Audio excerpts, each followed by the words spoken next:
La degradación de la Iglesia, capítulo 3. Los hechos del Espíritu con la Iglesia. La Iglesia no es un edificio que tiene torres, bancas o sillas, una plataforma donde se sientan los principales y un púlpito de uso exclusivo de un líder. La Iglesia es el organismo, el cuerpo del Señor, mediante el cual se expresa Él. La Iglesia no es una organización humana, ni es guiada por un hombre que se denomina pastor, líder, sacerdote, obispo, cardenal, papa o de cualquier otra forma. La Iglesia no es el producto de un ministerio particular, ni de ciertas doctrinas bíblicas o no bíblicas. La Iglesia es Dios mezclado con algunos hombres que hacen su voluntad, que viven exclusivamente para agradarlo, para oírlo, para obedecerlo y para hacer su voluntad. La Iglesia es Dios mismo viviendo y expresándose a través de aquellos hombres que el Señor escogió y predestinó desde antes de la fundación del mundo y que un día fueron regenerados, es decir, mediante creer en el Señor y recibirlo, fueron nacidos de nuevo, recibieron la vida eterna de Dios en ellos, junto con todas las riquezas de lo que Dios es, tiene y ha realizado. El inicio glorioso de la Iglesia. El comienzo de la Iglesia es glorioso, hermoso y sublime. El Espíritu Santo hablando, pensando, actuando y manifestándose por medio de los discípulos que habían aprendido a ser uno en el Espíritu y con el Espíritu. A lo largo del libro de los Hechos vemos algunos relatos donde el Espíritu se mueve en muchos de los discípulos. Encontramos en primer lugar a 120 santos que están en el aposento alto en Jerusalén, esperando la promesa que el Señor les había prometido antes de su ascensión. Jesús no les dijo cuánto tiempo deberían esperar, solamente les dijo que esperasen. Y estando juntos les mandó que no se fueran de Jerusalén, sino que esperasen la promesa del Padre, la cual les dijo: oísteis de mí. Hechos 1:4. Una vez que ellos despidieron al Señor en su ascensión, fueron al aposento alto a esperar que el Señor hiciera su voluntad. Pero en su espera no permanecieron ociosos, tampoco se dedicaron a designar líderes, ni a elaborar un plan para evangelizar al mundo, ni a diseñar bosquejos para predicar el Evangelio. Ellos se dedicaron a orar, pero su oración era según el Espíritu, es decir, ellos no oraban sus propias oraciones, sino era el Espíritu quien oraba en ellos y por medio de ellos, pues esta es la genuina oración, la oración que agrada a Dios. Para mayor revelación acerca del tema, se recomienda la lectura del libro La oración del mismo editor. Todos estos perseveraban unánimes en oración y ruego con las mujeres y con María, la madre de Jesús, y con sus hermanos. Hechos 1:14. Por eso, cuando llegó el día señalado por Dios, el día de Pentecostés, los 120 habían logrado dos cosas extraordinarias: la unidad del Espíritu y la unanimidad. Y fue así como el Espíritu Santo se derramó sobre todos ellos y dio comienzo a la edificación de la Iglesia. El Espíritu tomó a un buen número de esos hermanos y habló las maravillas de Dios a la multitud de judíos que allí se había reunido. La unidad del Espíritu no consiste en ser uno con determinado hermano que ostenta un liderazgo o ser uno en torno a doctrinas o a organizaciones, sino que la unidad del Espíritu consiste en que cada hermano sea uno en su espíritu con el Espíritu del Señor. Esto hacían los 120 en el aposento alto. De la misma manera, la unanimidad es consecuencia de guardar la unidad del Espíritu, y en ella todos los santos, los hijos de Dios, son uno en opinión, en parecer, en hablar y en decisión. Pero esa unidad de opinión, parecer, hablar y decisión no se supedita a determinada persona, sino que todos tienen el pensamiento, el parecer, la opinión y la decisión del Espíritu Santo, quien es el único y genuino líder de la Iglesia. Así dice la Biblia que estaban los 120 en el aposento alto. El mismo día vemos a Pedro puesto de pie con otros 11, para completar un total de 12, que es un número muy especial para Dios, testificando la obra del Señor Jesús, la que había sido rechazada por los judíos, pero que gracias al hablar del Espíritu, por medio de esos hermanos, los judíos se compungieron de corazón, le rogaron que les dijeran qué hacer, y más de 3,000 personas, sin contar las mujeres y los niños, que generalmente son más en número que los varones adultos, se reconciliaron con el Señor, fueron regenerados, nacidos de nuevo y añadidos a la iglesia. En todo esto no hay la más mínima intervención del hombre, ni de nadie distinto a Dios, el Espíritu Santo. Luego en Hechos 3 y 4 vemos al Espíritu tomando a Pedro y a Juan, que iban al templo a orar, sanando a un cojo de nacimiento, y por esa causa testificando de Cristo a una multitud. Si usted lee con cuidado las palabras proferidas por Pedro, verá que es una intervención del Espíritu. Pedro no había preparado ese discurso, ni había determinado previamente cuáles serían los puntos que tocaría en su disertación. Simplemente el Espíritu puso en el camino al cojo, le habló a través de Pedro, lo sanó y luego dijo las palabras que necesitaba la multitud. ¿Cuál fue el resultado de esta acción? Como 5,000 personas oyeron y muchos recibieron a Jesús resucitado y fueron regeneradas y añadidas a la iglesia. Pero muchos de los que habían oído la palabra creyeron, y el número de los varones era como 5,000. Hechos capítulo 4, versículo 4.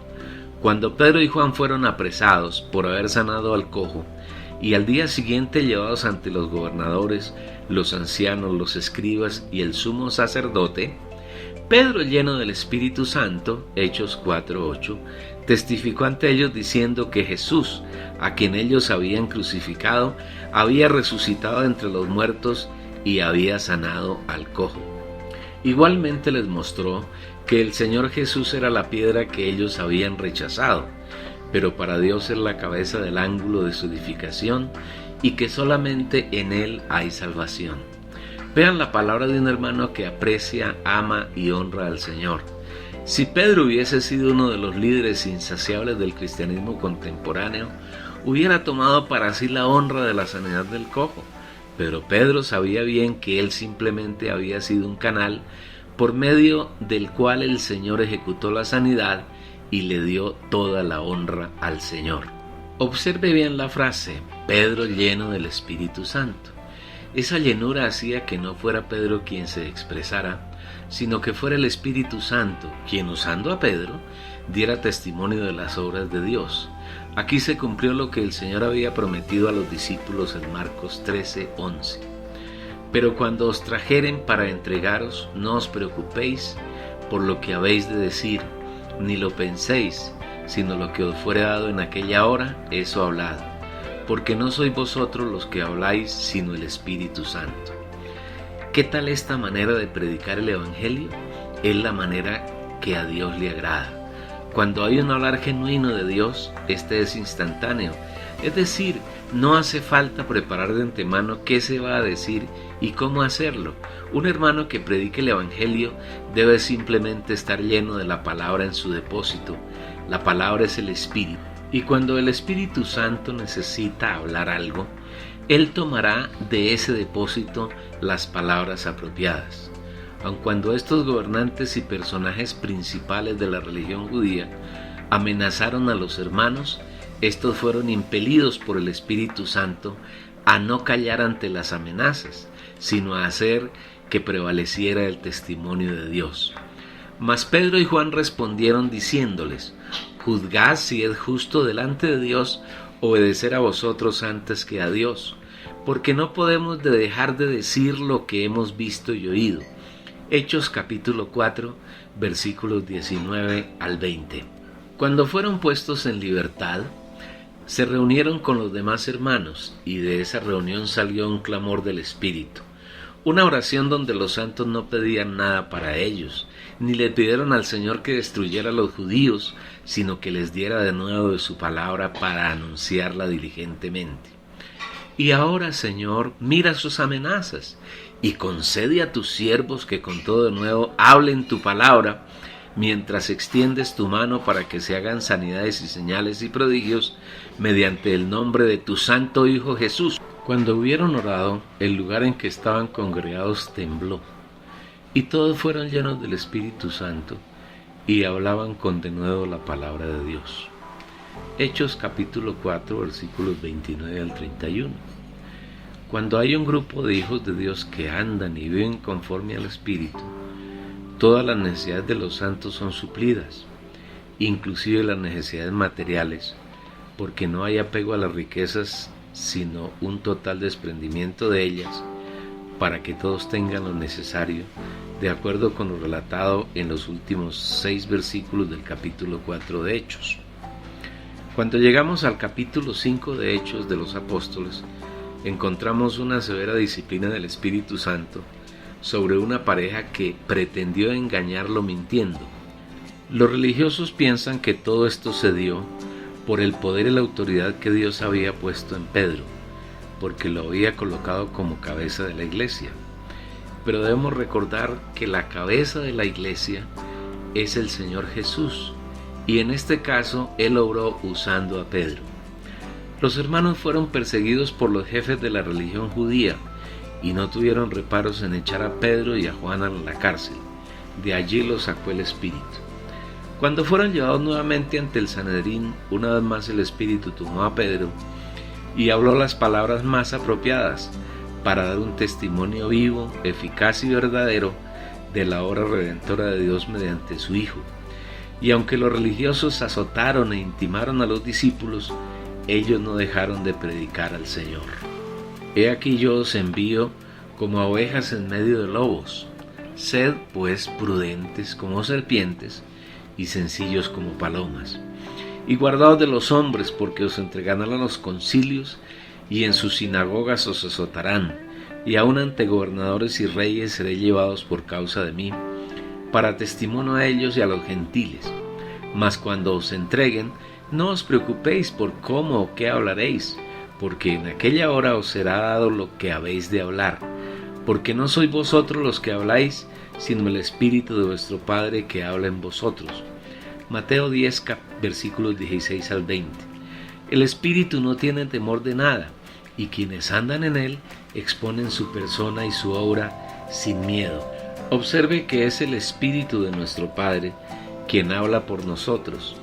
Qué elevado es el Evangelio que habla el Espíritu Santo a través de uno cualquiera de sus hijos. Para predicar al Señor no hace falta una preparación especial en un seminario o en un instituto bíblico, ni una ordenación especial, solamente vivir en el Espíritu y llenarnos de todas las riquezas que el Señor nos ha entregado. En el capítulo 6 de Hechos encontramos un problema logístico en cuanto a la atención con bienes materiales de las viudas griegas. Aún en esas cosas aparentemente carentes de importancia, el Espíritu Santo actúa y determina que los apóstoles se dediquen a orar y a permitir que la palabra de Dios fluya a través de ellos, y que un grupo de varones en número de 7 se encarguen de solucionar el problema de la distribución diaria. Observe los requisitos que debían reunir aquellos varones para servir a las mesas. Buscad pues, hermanos, de entre vosotros a 7 varones de buen testimonio, llenos del Espíritu Santo y de sabiduría, a quienes encarguemos de este trabajo. Hechos capítulo 6 versículos 2 y 3. En estas cosas aparentemente intrascendentes, pero llenas de valor para el Señor, es el Espíritu Santo quien hace sus obras a través de los hijos de Dios. Llegados al capítulo 7, encontramos que uno de los 7 varones que había sido escogido para servir a las mesas, varón que era lleno del Espíritu Santo y de sabiduría, fue lapidado y asesinado. Sus palabras antes de morir no fueron nada distinto a aquellas que el Espíritu Santo quiso hablar, y aún en medio del suplicio de la muerte, Esteban glorificó al Señor. El hablar de Esteban es una prueba de que la predicación y enseñanza de la palabra no estaba solamente en manos de los apóstoles, sino que todo aquel que está lleno del Espíritu Santo y de sabiduría es apto para ser usado por él. Esta es una clara barrera contra el nicolaísmo, que más tarde invade la iglesia, y de él hablaremos unos capítulos más adelante cuando tratemos la degradación en Pérgamo. Cuando la multitud llena de furia crujía los dientes contra Esteban, este, lleno del Espíritu Santo, puestos los ojos en el cielo, tuvo una visión maravillosa. Vio a Jesús de pie a la diestra de Dios. Pero Esteban, lleno del Espíritu Santo, puestos los ojos en el cielo, vio la gloria de Dios y a Jesús que estaba de pie a la diestra de Dios, y dijo: He aquí veo los cielos abiertos y al Hijo del Hombre que está de pie a la diestra de Dios. Hechos capítulo 7, versículos 55 y 56, tomado del original griego. En otras palabras, antes de morir, el Espíritu le concedió a Esteban el privilegio de ver a Jesús ascendido, entronizado y glorificado. En el capítulo 8, la persecución desatada por Satanás en contubernio con los jefes de la religión judía fue aprovechada por el Espíritu Santo para diseminar a los discípulos, con excepción de los apóstoles, y llevar el Evangelio fuera de Jerusalén. Así se cumplió lo que el Señor les anunció momentos antes de su ascensión. Pero recibiréis poder cuando haya venido sobre vosotros el Espíritu Santo, y me seréis testigos en Jerusalén, en toda Judea, en Samaria y hasta lo último de la tierra. Hechos 1:8. En este capítulo es notable la predicación en Samaria. Sabemos que el pueblo samaritano era despreciado por los judíos debido a que ellos eran una mezcla de israelitas y gentiles desde los tiempos en que Israel fue dividido en el reino del norte, la casa de Israel, y el reino del sur, la casa de Judá, después de la muerte del rey Salomón. Debido a la corrupción de los reyes de la casa de Israel, Dios permitió que el rey de Asiria invadiera la casa de Israel, lo llevara cautivos y trajera pueblos gentiles a morar en la tierra de Israel.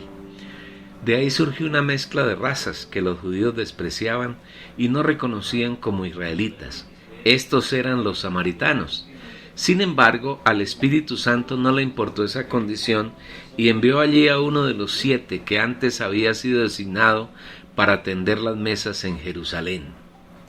Un gran número de samaritanos creyó y fueron añadidos a la iglesia. Pero cuando creyeron a Felipe, que anunciaba el Evangelio del reino de Dios y el nombre de Jesucristo, se bautizaban hombres y mujeres. Hechos capítulo 8, versículo 12. Para sellar esta obra, el Espíritu hizo que Pedro y Juan descendieran a Samaria e impusieran las manos sobre los nuevos convertidos, con el fin de que entre unos y otros hubiera una plena identificación como miembros del cuerpo de Cristo. Todos fueron llenos del Espíritu Santo. En otra ocasión, el Espíritu Santo tomó nuevamente a Felipe y lo llevó al carruaje de un etíope, que por el camino leía las Escrituras sin entenderlas. Felipe, guiado por el Espíritu, le aclaró al eunuco la palabra de Dios y éste fue salvo. El relato por demás sintetizado que hemos efectuado hasta aquí, de los primeros 8 capítulos del libro de los Hechos de los Apóstoles, pretende demostrar los siguientes hechos que son bien importantes. Primero, la iglesia es Dios como el Espíritu, mezclado con algunos hombres y mujeres que Él escogió antes de la fundación del mundo, según nos escogió en Él antes de la fundación del mundo, para que fuésemos santos y sin mancha delante de Él. Efesios capítulo 1, versículo 4. Segundo, la iglesia no es una organización, ni un edificio, ni un lugar donde se reúnen los hijos de Dios, ni un grupo de personas que están bajo el liderazgo de un pastor, de un obispo, de un papa, ni de cualquier otro líder. La iglesia es el cuerpo de Cristo, la extensión de Dios, un organismo vivo y viviente, por medio del cual se expresa el Señor. Tercero, la cabeza, el líder y dirigente de la iglesia es Dios, el Espíritu Santo, el Señor Jesús y el Padre. En la iglesia se hace solamente la voluntad del Señor. Todo grupo u organización liderada y dirigida por un hombre o un grupo de hombres no es la iglesia, no expresa la iglesia aunque se denomine con el nombre de iglesia. Al observar detenidamente cada uno de los hechos narrados hasta aquí, podemos observar que cada situación ha tenido la iniciativa exclusiva del Espíritu Santo. En ninguno de estos hechos hay la más mínima iniciativa de los apóstoles o de los 120 hermanos que estaban en el aposento alto, o de los 3.000 convertidos el día de Pentecostés, ni de los 5.000 añadidos a la iglesia en el capítulo 4. Todo fue obra exclusiva del Espíritu Santo, porque todo lo que se pretenda hacer en la iglesia, sin que el Espíritu Santo lo inicie y lo ejecute, no es una obra de Dios, y en ella participa el enemigo del Señor, Satanás. Llegando al capítulo 9 de Hechos, encontramos un hacer del Espíritu por demás importante. Para verlo claramente debemos entender un principio que siempre se da a lo largo de la historia de Dios trabajando con el hombre. Siempre que el Señor planea algo, Satanás interviene inmediatamente para estorbarlo y tratar de destruir la obra del Señor. Es así como el diablo, en alianza con los religiosos judíos, organiza un plan ya no para atacar a los santos, sino para apresarlos, torturarlos y matarlos. Y tenían a un joven que era bien importante para la religión judía, Saulo de Tarso. Este, comisionado por el enemigo de Dios, iba rumbo a Damasco con el fin de encarcelar a quienes invocaban el nombre del Señor. Sin embargo, Saulo era un hombre que Dios había escogido desde el vientre de su madre, y en su carrera de oponerse al Señor Jesús tuvo un encuentro con él.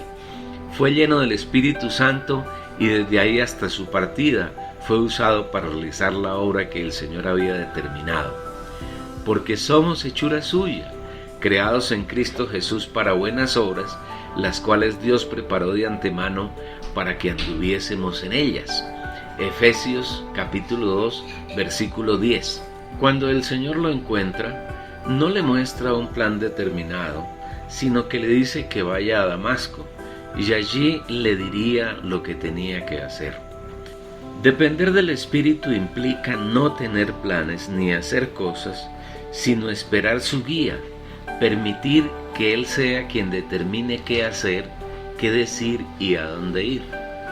Una vez en Damasco, el Señor aparece en visión, no a un poderoso ministro lleno de títulos de pastor, reverendo, apóstol, predicador, ungido, siervo de Dios, sino a un hermano humilde llamado Ananías, que hacía una cosa destacable: oraba, buscaba en su espíritu ser lleno del Señor, vivía en comunión con el Espíritu. Personas así siempre serán usadas por el Señor. Ananías, en el principio se opone al Señor recordándole quién era Saulo y cuál era su misión en Damasco. El Señor le enseña con ternura que, aunque eso era cierto, Él lo había escogido para llevar mi nombre en presencia de los gentiles y de reyes y de los hijos de Israel. Hechos 9, versículo 15. Finalmente le impuso las manos. Saulo fue lleno del Espíritu Santo, recobró la vista que había perdido cuando vio la luz en el camino, recobró las fuerzas y enseguida comenzó a predicar a Jesucristo. Qué precioso es el hecho de que cuando una persona es llena del Espíritu Santo, inmediatamente ese Espíritu comienza a fluir en ella, dando a conocer la obra de Dios, y no es necesario que vaya a especializarse en alguna de las instituciones que el cristianismo contemporáneo ha instalado para, entre comillas, preparar pastores, reverendos, líderes, curas, obispos, ancianos, hermanos responsables, etc. Cuando recibimos genuinamente al Señor y lo buscamos con anhelo, Él fluye espontáneamente para ganar y llenar a otros. Finalizando el capítulo 9, encontramos con que el Espíritu Santo usa a Pedro para sanar a un paralítico llamado Eneas, que llevaba 8 años con su enfermedad, y rescata de la muerte a una hermana llamada Tabita o Dorcas. Llegados al capítulo 10 de Hechos, el Espíritu sigue su trabajo, y por un lado, mientras Pedro estaba en Jope, donde el Señor había resucitado a Dorcas, se encontraba orando, y por otro, en Cesarea, sede del gobierno romano para Israel, había un gentil militar romano también orando. Su nombre es Cornelio.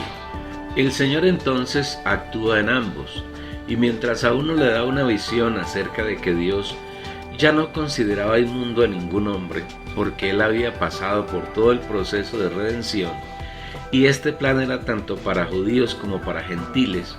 Por el lado de Cornelio, el Espíritu le da una visión y le ordena que envíe a Jope por Pedro para que le predique la palabra.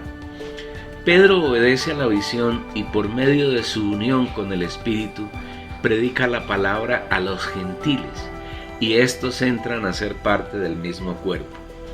Por tanto, acordaos de que en otro tiempo vosotros, los gentiles en cuanto a la carne, erais llamados incircuncisión por la llamada circuncisión hecha con mano en la carne. En aquel tiempo estabais sin Cristo, alejados de la ciudadanía de Israel y ajenos a los pactos de la promesa, sin esperanza y sin Dios en el mundo. Pero ahora en Cristo Jesús, vosotros, que en otro tiempo estabais lejos, habéis sido hechos cercanos por la sangre de Cristo. Porque Él es nuestra paz, que de ambos pueblos hizo uno, derribando la pared intermedia de separación, aboliendo en su carne las enemistades, la ley de los mandamientos expresados en ordenanzas, para crear en sí mismo de los dos un solo y nuevo hombre, haciendo la paz, y mediante su cruz reconciliar en un cuerpo a ambos, matando en ella las enemistades.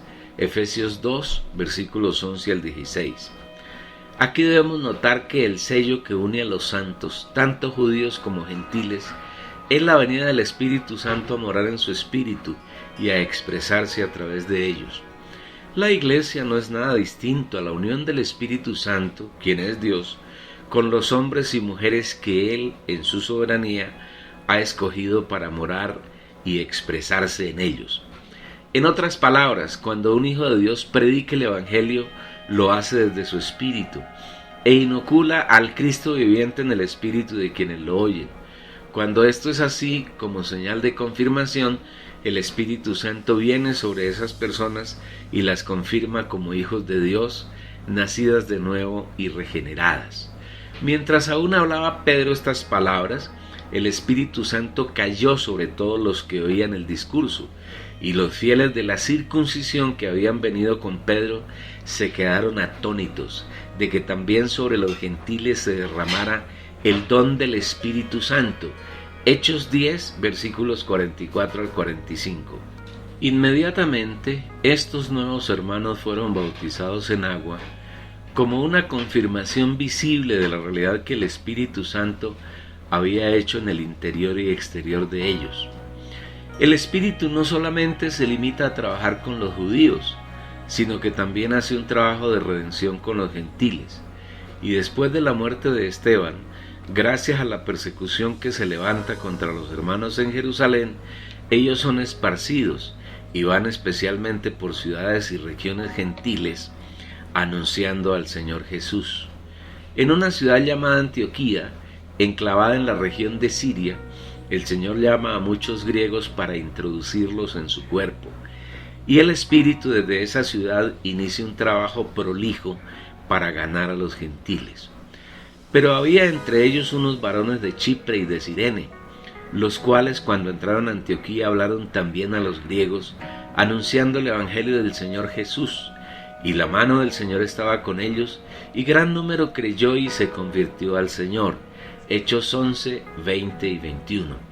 Es notorio que quienes fueron a Fenicia y Chipre y Antioquía no eran hermanos notables como Pedro, Juan o algunos de los 12, sino santos de quienes ni siquiera la Biblia menciona sus nombres.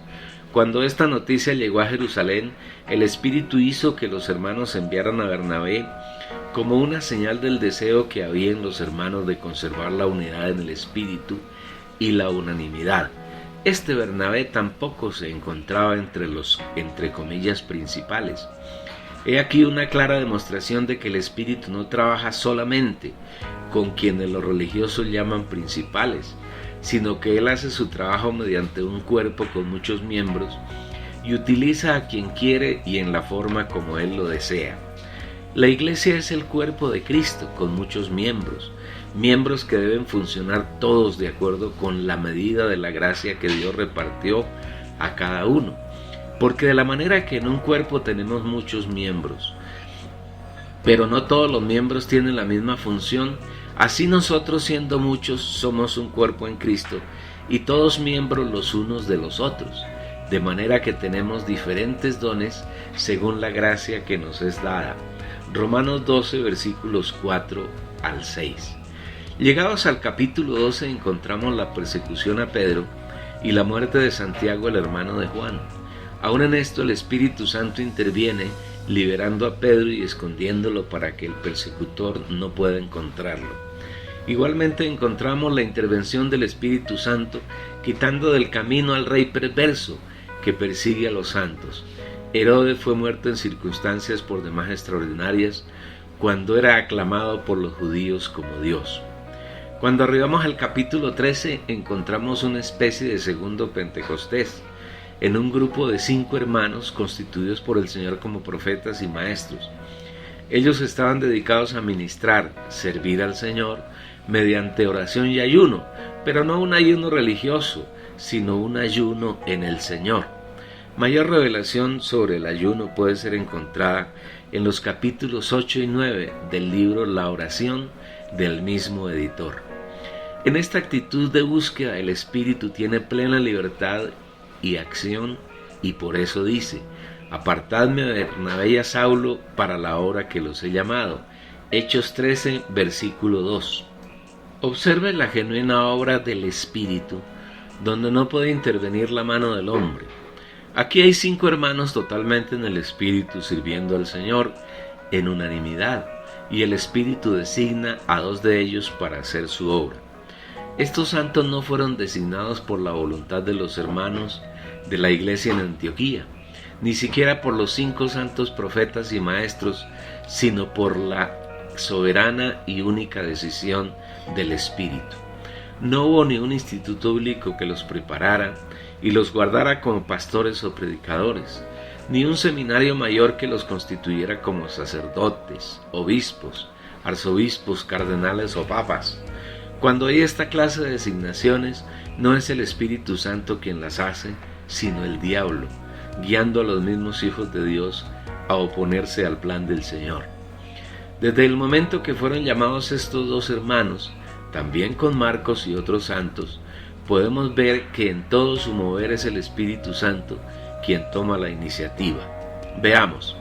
Ellos entonces, enviados por el Espíritu Santo, descendieron a Seleucia y de allí navegaron a Chipre, y llegados a Salamina anunciaban la palabra de Dios en las sinagogas de los judíos. Tenían también a Juan de ayudante. Hechos 13, versículos 4 al 5. Cuando en la isla de Pafos encuentran un falso profeta judío llamado Elimas, Pablo lo reprende por tratar de apartar al procónsul Sergio Paulo. Entonces Saulo, que también es Pablo, lleno del Espíritu Santo, fijando en él los ojos. Hechos 13, versículo 9. Observe cuidadosamente el estado de Pablo. Pablo lleno del Espíritu Santo.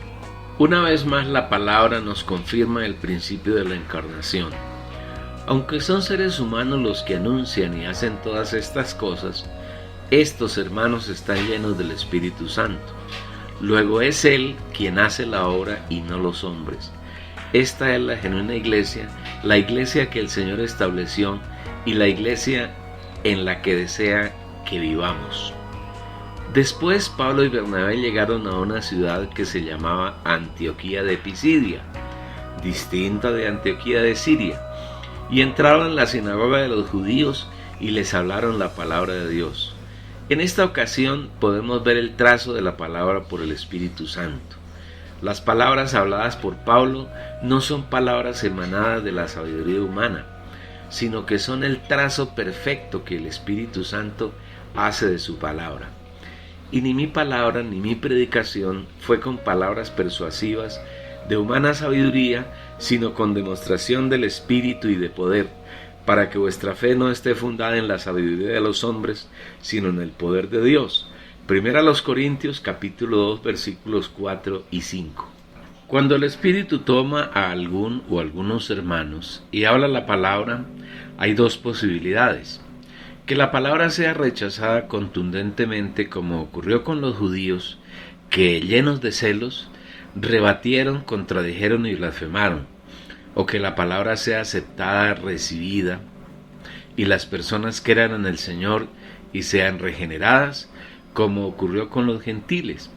Los gentiles, oyendo esto, se regocijaban y glorificaban la palabra del Señor, y creyeron todos los que estaban ordenados para vida eterna. Hechos 13:48. Aquí encontramos un principio establecido por el Señor y que es perentorio.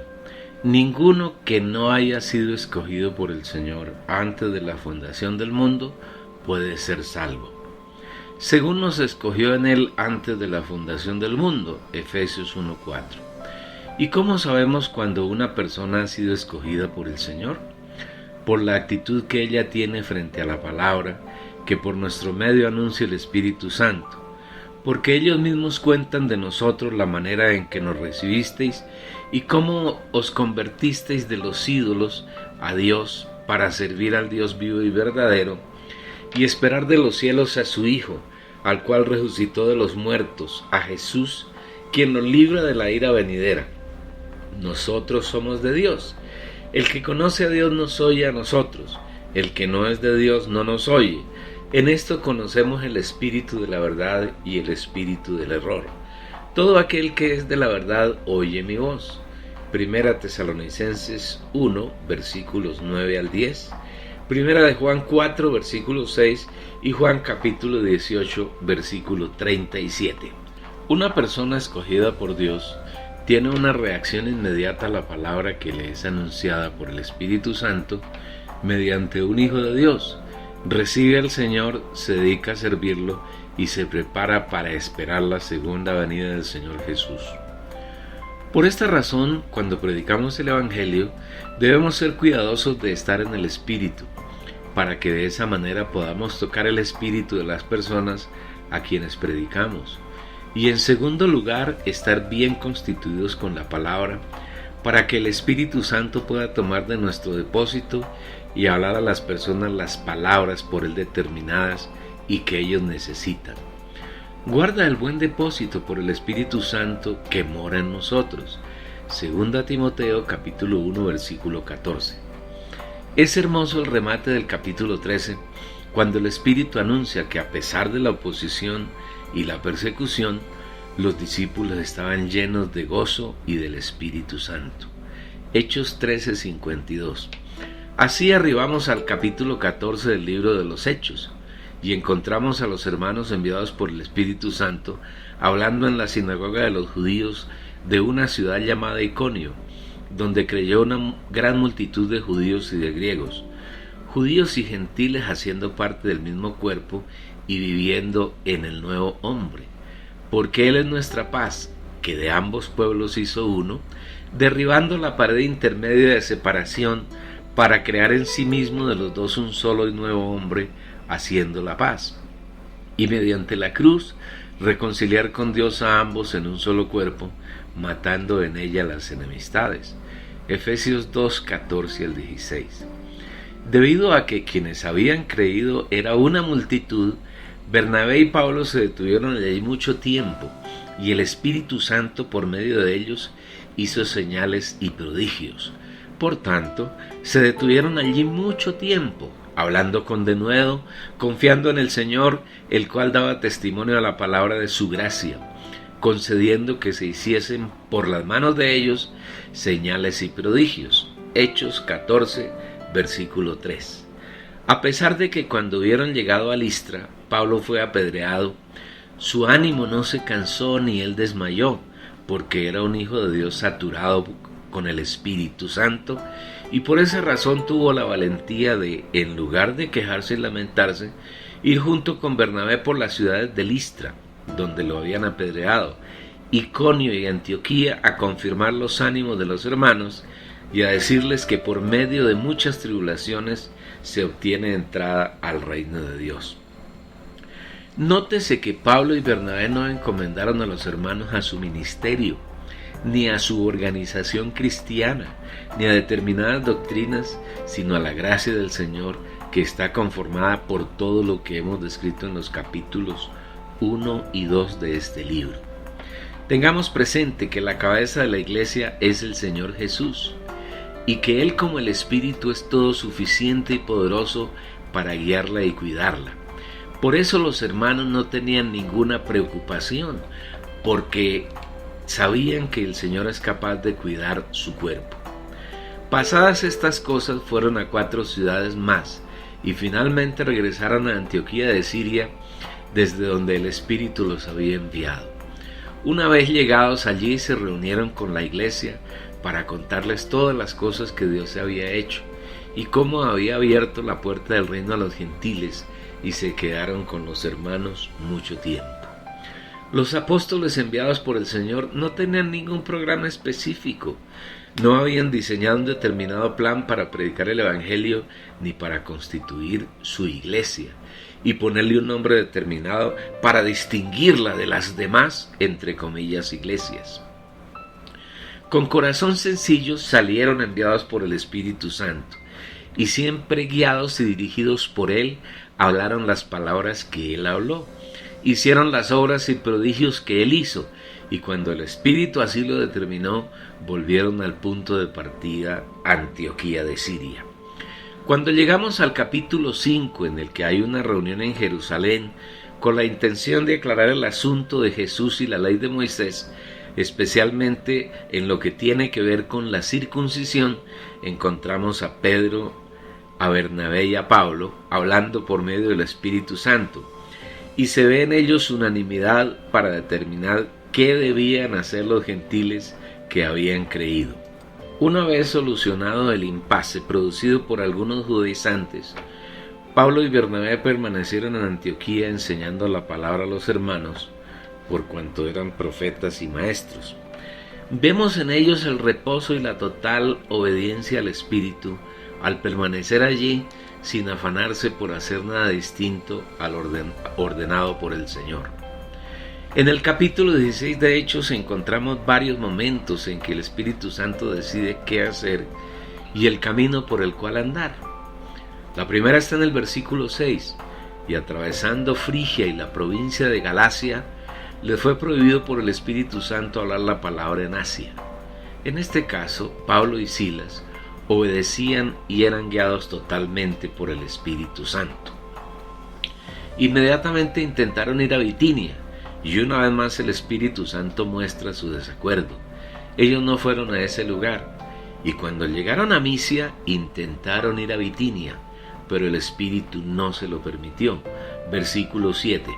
Cuando descendieron a Troas, al Espíritu Santo, mediante una visión que le dio a Pablo, le mostró su deseo de ir a Macedonia. Y se le mostró a Pablo una visión de noche. Un varón macedonio estaba en pie, rogándole y diciendo: «Pasa a Macedonia y ayúdanos». Cuando vio la visión, enseguida procuramos partir para Macedonia, dando por cierto que Dios nos llamaba para que les anunciásemos el Evangelio. Versículos 9 y 10. Llegados a Filipos, el Espíritu los guió al lugar donde se reunían las mujeres a orar, y allí fue salva Lidia con toda su familia. Luego el Espíritu Santo, por medio de Pablo, echa fuera al espíritu de adivinación de una mujer, y por esta causa Pablo y Silas fueron encarcelados. En la cárcel no cesaban de cantar y orar alabando al Señor. El Espíritu Santo produce un gran terremoto, remueve los cimientos de la cárcel, abre las puertas de esta, y así es ganado para la iglesia el carcelero y su familia. Siguiendo nuestro camino alcanzamos el capítulo 17, en el que los hermanos, obedeciendo a la visión que el Espíritu Santo les había mostrado en Troas, fueron a otra ciudad importante de Macedonia llamada Tesalónica, donde permanecieron unos 20 días, porque enseñaron en la sinagoga de los judíos durante 3 días de reposo. En esta ciudad llena de idolatría creyó el número que el Señor tenía destinado para vida eterna, y algunos de ellos creyeron y se juntaron con Pablo y con Silas, y de los griegos piadosos gran número, y mujeres nobles no pocas. Versículo 4.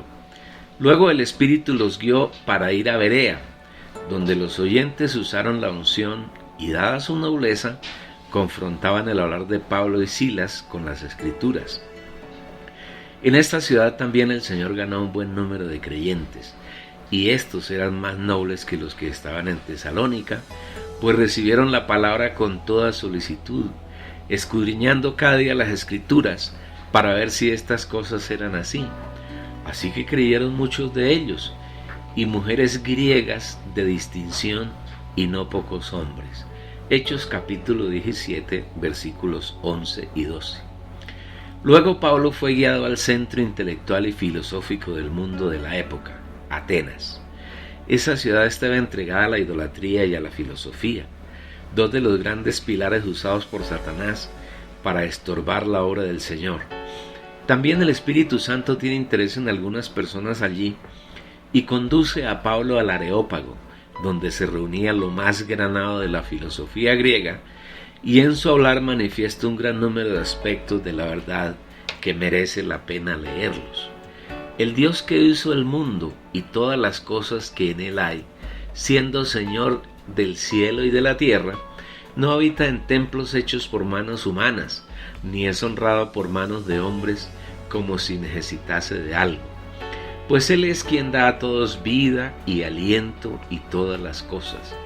Y de una sangre ha hecho todo el linaje de los hombres para que habiten sobre toda la faz de la tierra, y les ha prefijado el orden de los tiempos y los límites de su habitación, para que busquen a Dios si en alguna manera, palpando, puedan hallarle, aunque ciertamente no está lejos de cada uno de nosotros, porque en Él vivimos y nos movemos y somos, como algunos de vuestros propios poetas también han dicho, porque linaje suyo somos. Siendo pues linaje de Dios, no debemos pensar que la divinidad sea semejante a oro o plata o piedra, escultura de arte y de imaginación de hombres. Pero Dios, habiendo pasado por alto los tiempos de esta ignorancia, ahora manda a todos los hombres en todo lugar que se arrepientan, por cuanto ha establecido un día en el cual juzgará el mundo con justicia, por aquel varón a quien designó, dando fe a todos con haberle levantado de los muertos. Hechos capítulo 17, versículos 24 al 31. Aquí hay una palabra perfectamente trazada, que sin duda no pudo salir de la sabiduría humana, sino que vino directamente del Espíritu Santo, lo cual también hablamos no con palabras enseñadas por sabiduría humana, sino con las que enseña el Espíritu, acomodando lo espiritual a lo espiritual. 1 Corintios capítulo 2 versículo 13. Como resultado, el Espíritu ganó a un filósofo de nombre Dionisio y a unas mujeres y más hombres. En el capítulo 18 Pablo llega a Corinto, una ciudad europea, y en la sinagoga presentó a Jesús como el Cristo. El Espíritu ganó a Crispo, el principal de la sinagoga, junto con su familia. El Señor allí le dio a Pablo una visión de noche, en la que le pedía que no callara sino que hablara, porque él tenía mucho pueblo en esa ciudad. Pablo se detuvo en Corinto año y medio, y muchos hombres y mujeres creyeron en el Señor Jesús, fueron bautizados y añadidos a la iglesia. En Hechos 19 Pablo llega a Éfeso, una ciudad bien importante de Asia de esa época. Previamente había estado allí Apolos, quien era poderoso en las Escrituras, y por medio de ellas demostraba que Jesús es el Cristo. Sin embargo, el Espíritu Santo, para evitar que hubiese dos líneas distintas en la presentación y realidad del Evangelio, usó a Pablo para que les hablase del bautismo del Espíritu Santo, les impusiese las manos para que fuesen llenos del Espíritu, y hubo una manifestación de hablar en lenguas y profetizar. Pablo permaneció en esa ciudad por un periodo de 2 años, hasta que todos los habitantes de Asia oyeron la palabra de Dios. El Señor, para confirmación de su palabra, operó por medio de Pablo sanidad y expulsión de espíritus inmundos, así como la quema de libros de brujería y de toda clase de doctrinas esotéricas. En pocas palabras, una acción sin precedentes de limpieza del alma y el espíritu de los nuevos creyentes.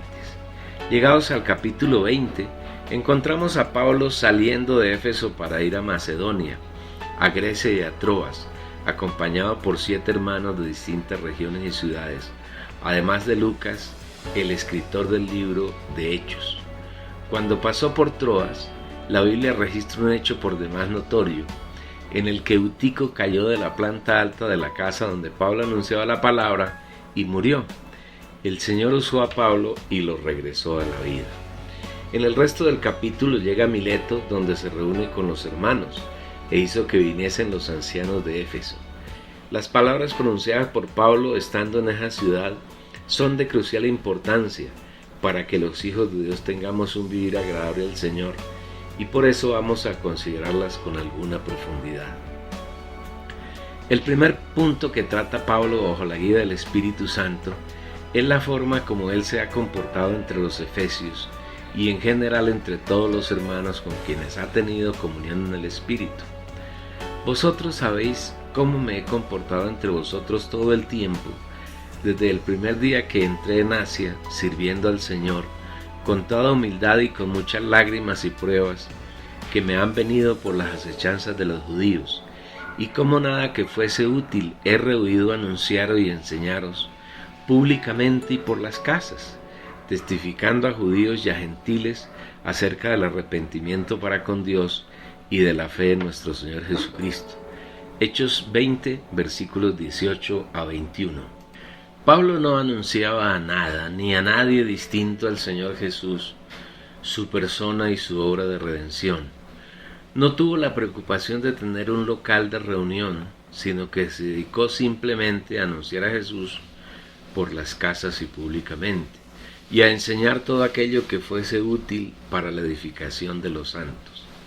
El apóstol solo tenía una meta: acabar la carrera con gozo y dar testimonio del Evangelio de la gracia, porque ese era el encargo, ministerio, que le había dado el Señor Jesús. Igualmente, el hermano sabía que sería la última vez que se vería cara a cara con los santos que estaban en esa reunión, y por eso hace una protesta muy seria. Por tanto, yo os protesto en el día de hoy, que estoy limpio de la sangre de todos, porque no he rehuido anunciaros todo el consejo de Dios. Versículos 26 y 27. Un hermano que ha sido llamado por el Señor para anunciar su palabra no esconde ni calla nada que el Señor le haya ordenado decir, ni tampoco dice cosas que no son habladas por el Espíritu Santo. Él anuncia todo el consejo de Dios, la palabra tal y como la anuncia el Señor, sin quitar ni añadir nada y sin importar cuánto afecte o agrade a los oyentes. Cuando llega al versículo 28, el Espíritu, previendo la terrible degradación que vendría sobre la iglesia, usa a Pablo para advertir a los santos. Por tanto, mirad por vosotros y por todo el rebaño en que el Espíritu Santo os ha puesto por obispos, para apacentar la iglesia del Señor, la cual ganó por su propia sangre. Versículo 28. Les recuerda a aquellos hermanos que tenían la función de ancianos de la iglesia en cada ciudad, que es el Señor quien los ha puesto, pero no para enseñorearse, ni para gobernar la iglesia, sino para apacentarla, para cuidar a los santos con ternura, para alimentarlos apropiadamente, para suplir la porción de Cristo que cada uno necesita, y para ayudarlos a crecer hasta que lleguen a la estatura del Señor.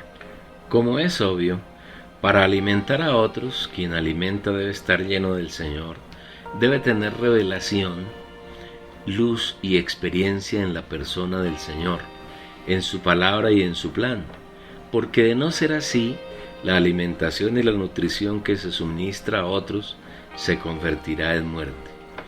Igualmente les recuerda que la iglesia es del Señor y que fue Él quien la ganó por su propia sangre.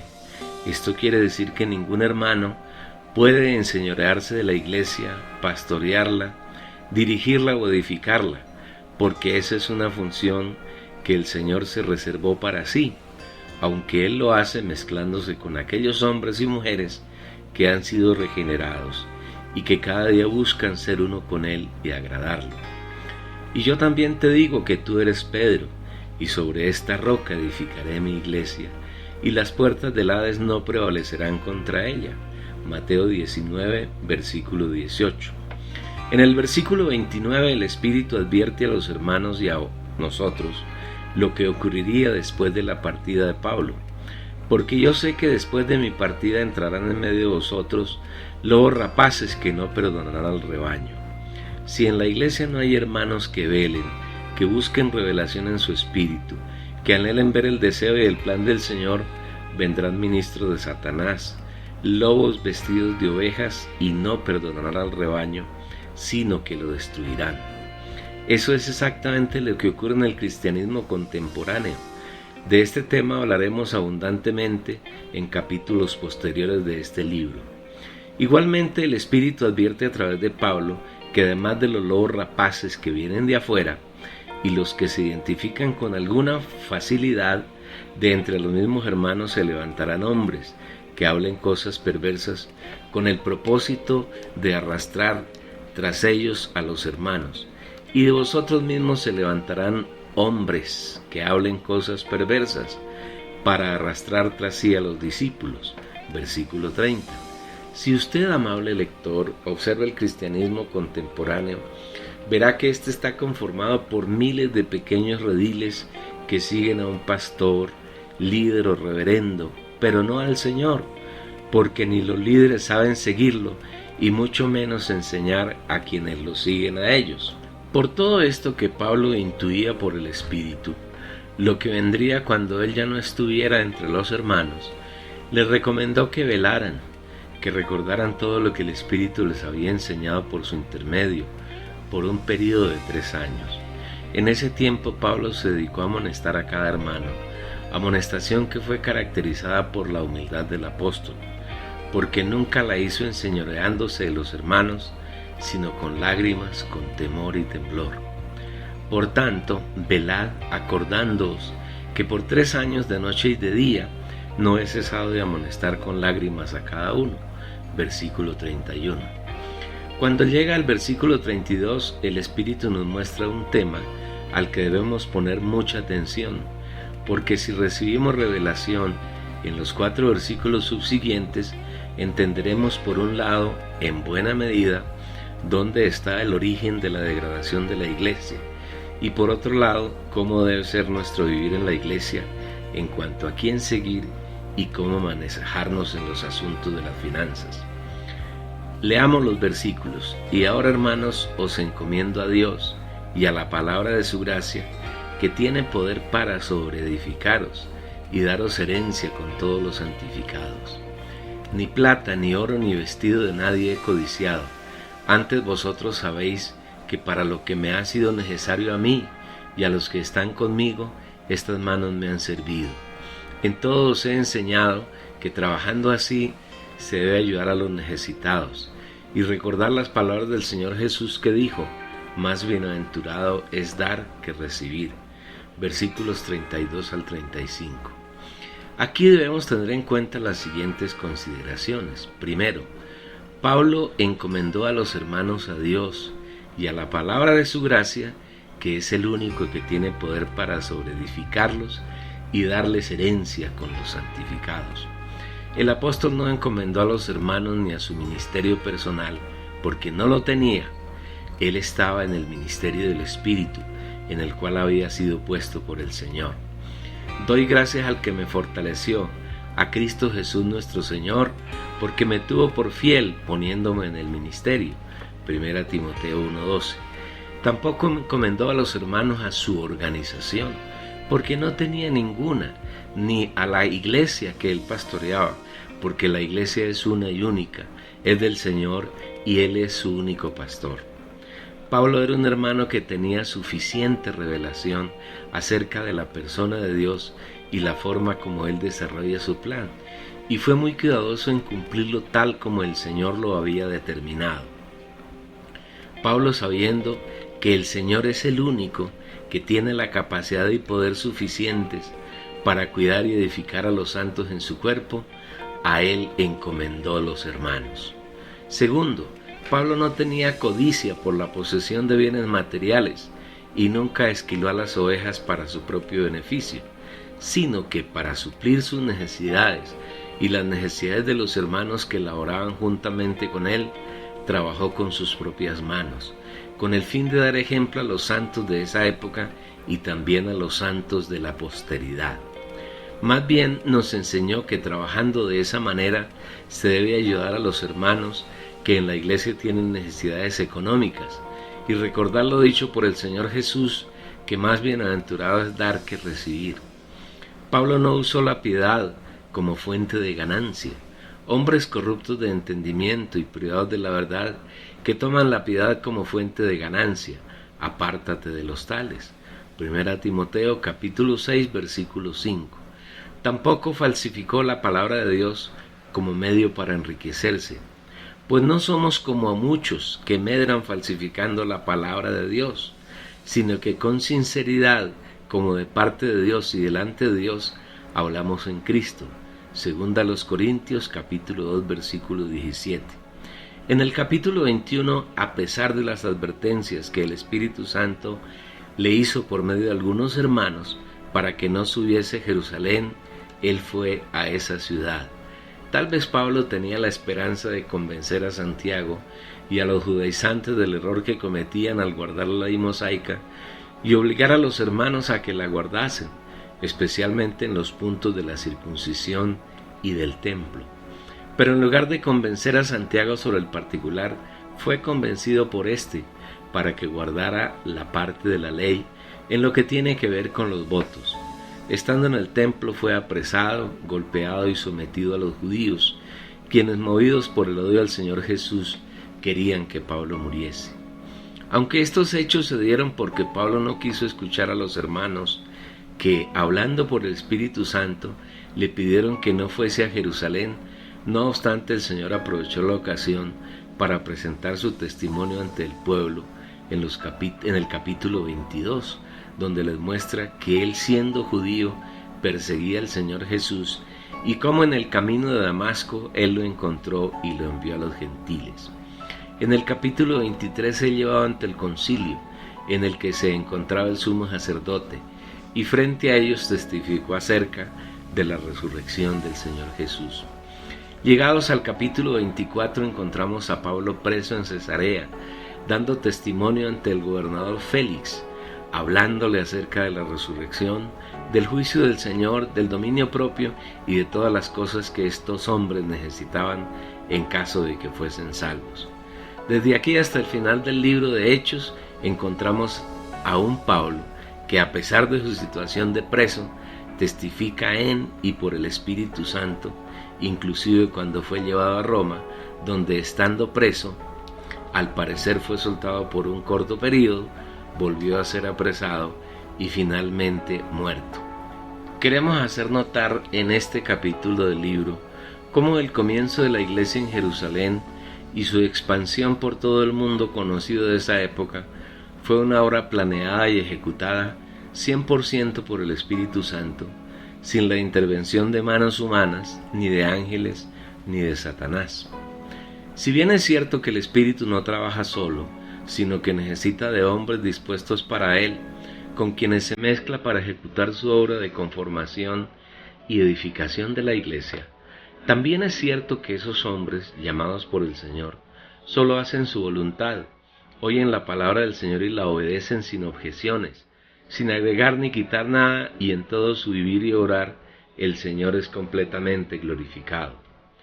Este es el glorioso comienzo de la iglesia, y esta es la iglesia que el Señor anhela y desea fervientemente, y esta es la iglesia que Él quiere que vivamos y realicemos en estos postreros tiempos, cuando estamos en vísperas de la venida del Señor. Anhelamos que el Señor nos siga suministrando su gracia, su revelación y su visión, para que podamos vivir una vida que lo agrade a Él y salgamos de la horrible degradación en que el enemigo de Dios y nuestro, el cual es Satanás, ha hecho caer a los santos, especialmente en esta era, que se ha convertido en una era de tinieblas. Pero a pesar de eso, el Señor, quien es la luz, quiere alumbrarnos para que veamos el camino y andemos por él, y como resultado seamos los vencedores que Él está buscando